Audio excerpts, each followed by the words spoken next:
is one right angle. One right angle is equivalent to 90 degrees. We can also say that this is a 1/4 turn. Two right angles. Two right angles are equivalent to 180 degrees. An angle that is 180 degrees is also known as a straight angle.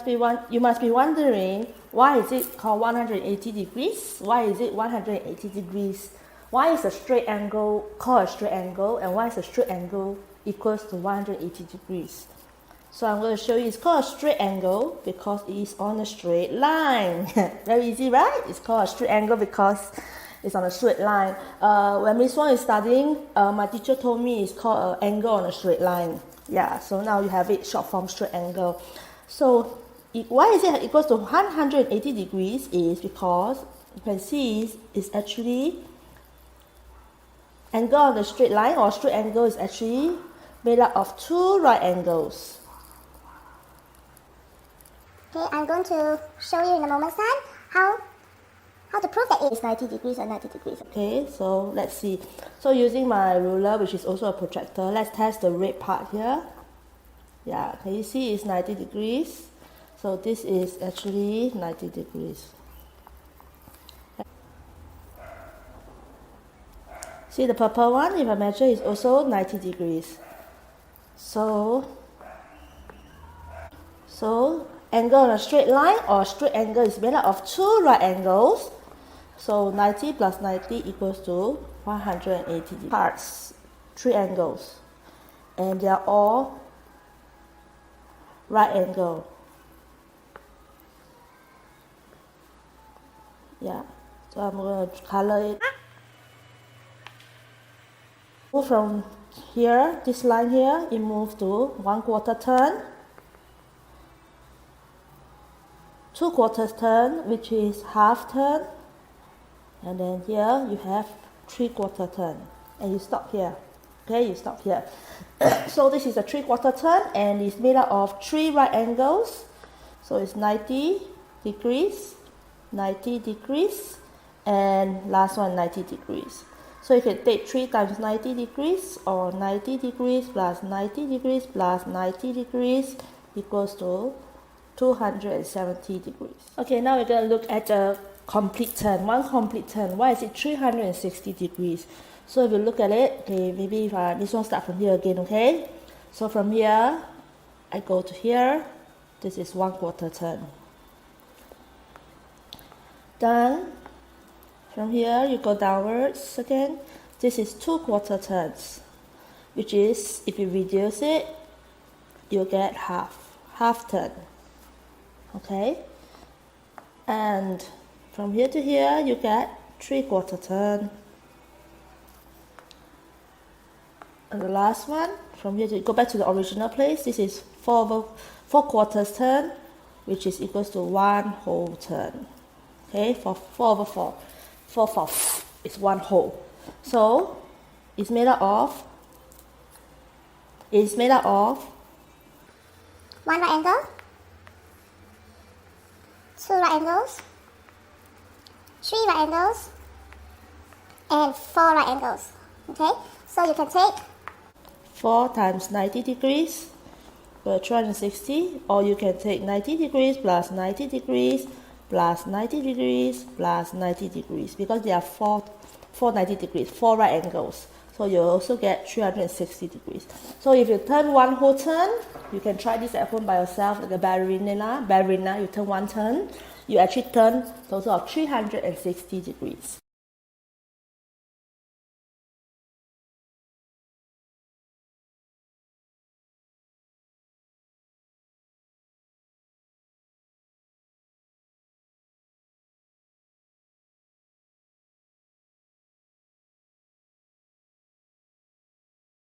East to south, all the smaller spaces, how many degrees are each of those? And what we can do is we can say, well, if from north to east is 90 degrees, and we've now split that 90 degrees into two parts, that means that each part is 45 degrees. So we have north to northeast is 45, northeast to east is 45, east to southeast will also be 45, southeast to south will be 45, and the same for all the others. Each smaller angle is going to be 45 degrees. What we need to know is how many degrees will it take for us to get, for example, from north to southeast, or from southwest all the way back to northeast. So that means we will have to add all our 45-degree angles together to find out. So from north to northeast is 45 degrees. From north to east is 45 plus 45, which means that north to east is going to be 90 degrees. From north to southeast means we are dealing with 145 degrees, 245 degrees, and 345-degree angles. And 45 plus 45 plus 45 is going to give us 135 degrees. So from north to southeast, we have 135 degrees. What if I ask you to go from southwest to northwest? How many 45-degree angles do we have from southwest to northwest? If you look carefully, from southwest to west, we have 45 degrees, and from west to northwest, we have 45 degrees. That means from southwest to northwest, we have 45 and 45, which will give us a 90-degree angle. That is a 90-degree turn.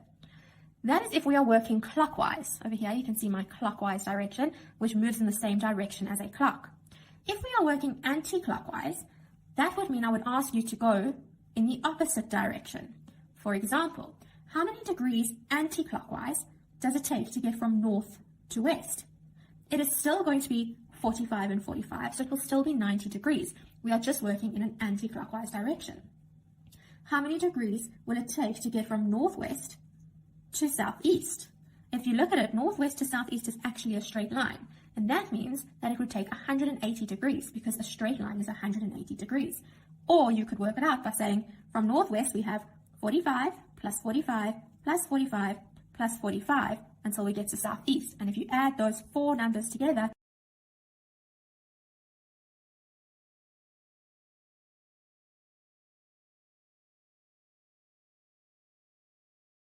this is actually a right angle, and a right angle is 90 degrees.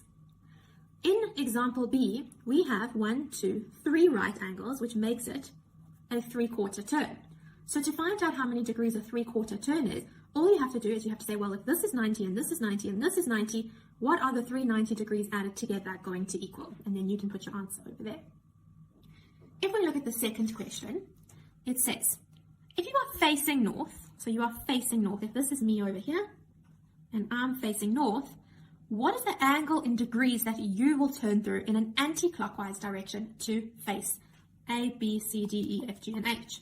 First things first, they have asked for an angle in degrees, and they have also asked for us to look at it in an anti-clockwise direction. Those are very important, and I think that you should highlight them in your book as well, because it tells you exactly what they want from you. It tells you that your answer needs to be in degrees. They've even given you the little degrees here, and that you need to go in an anti-clockwise direction. And an anti-clockwise direction means you are going the opposite way to a clock. I'm just going to write ACW here, which stands for anti-clockwise. So, if I am facing north, that means I'm going to put my pen on north, and I need to get to northwest. A says northwest. How many degrees from north to northwest do I have to go? You should be able to tell me that this is a 90-degree angle, and from north to northwest is half of a 90-degree angle. So how many degrees would it take me to get there? It should be 45 degrees. If this is 90 degrees and this is halfway, it means we are moving 45 degrees anti-clockwise. If we look at B, it says, if you are facing north, what is the angle in degree that you will turn through in an anti-clockwise direction to face west? So we're facing north, we're still going anti-clockwise until we get to west. How many degrees is that? That is a full quarter, and we know how many degrees that would be. C wants to know how many degrees it would take us to get to southeast if we were facing, southwest if we were facing north. So from north in an anti-clockwise direction, you're going to say, this is 45 once, 45 twice, 45 3 times. What is 45 times 3? And that will give you your answer for how many degrees you have to move to get from north to southwest. All you're doing is you're adding the little 45 degrees together until you get to the point you are looking for.